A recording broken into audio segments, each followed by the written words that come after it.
महीनों से जलता सुलगता एक प्रदेश, दो भागों में बंटता हुआ एक प्रदेश, एक ऐसा प्रदेश जहां के नौजवान के हाथ में कलम नहीं है, हथियार है। एक ऐसा प्रदेश जहां की महिलाओं की आबरू तार तार है।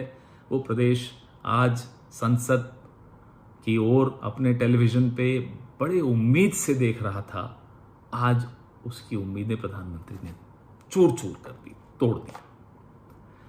आज प्रधानमंत्री के एक एक शब्द में अहंकार था, घृणा थी, नफरत थी, सब कुछ था।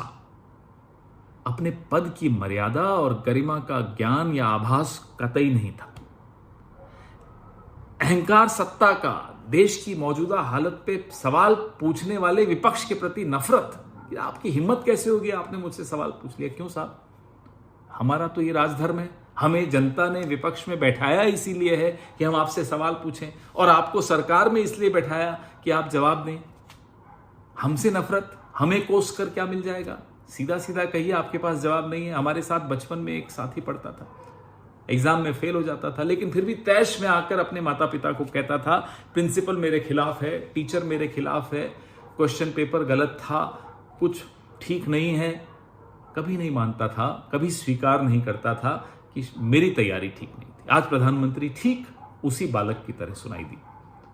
लेकिन जिस फूहड़ता का परिचय उन्होंने आज दिया संसद में, वो फूहड़ता देखकर ऐसा अफसोस हुआ कि 140 करोड़ लोगों के ये प्रधानमंत्री, चुने हुए प्रधानमंत्री, दूसरे टर्म के प्रधानमंत्री किस तरह से पेश आ रहे।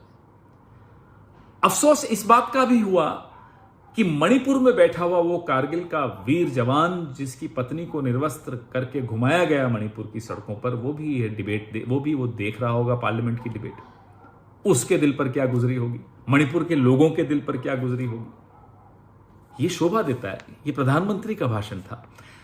यह भाषण न मणिपुर के लिए था, न देश की जनता के लिए था। यह भाषण हार की कगार पर खड़ी हुई, टूट चुकी अपनी सेना का मनोबल बढ़ाने भर के लिए था। और अक्सर इतिहास में उदाहरण आपको मिलेंगे कि जब भी एक तानाशाह हार की कगार पे खड़ा होता है, वो ज्यादा आक्रामक दिखाई देता है। जब रशिया की आर्मी, सोवियत संघ की आर्मी बर्लिन में भीतर आ चुकी थी, तब भी हिटलर का प्रचार तंत्र रेडियो के माध्यम से जर्मनी की जनता को जोश दिला रहा था कि साहब हम युद्ध जीत चुके हैं। इतिहास में आपको मालूम है उसके बाद क्या हुआ। आज का भाषण प्रधानमंत्री का ठीक उसी तानाशाह जैसा। झूठ प्रधानमंत्री बोले, संसद के भीतर खड़े होकर बोले, तो बहुत अफसोस होता है। एक झूठ ऐसा जो इस देश के एक शहीद प्रधानमंत्री के विषय में आज दूसरी बार दोहराया जा रहा है। पहली बार इन्होंने 2019 की एक चुनाव की रैली में कहा था। उस झूठ को उस वक्त के flag officer commanding in chief southern naval command के एडमिरल रामदास ने उसी वक्त 9 मई 2019 को नकार दिया था, साबित कर दिया था कि प्रधानमंत्री झूठे हैं।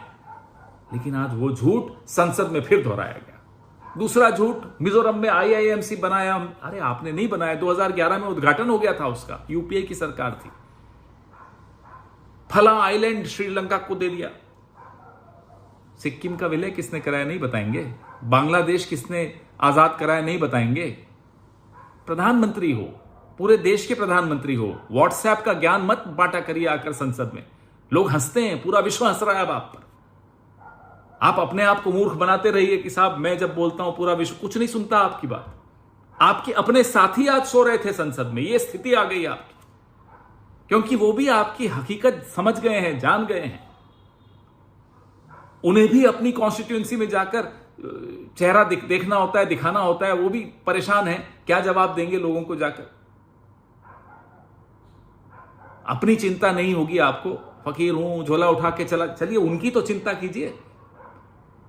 और इस देश ने कोई पाप नहीं किया है, आपको 2 बार जिताया है। इस देश की किस्मत इतनी खराब नहीं हो सकती कि ऐसा प्रधानमंत्री मिले।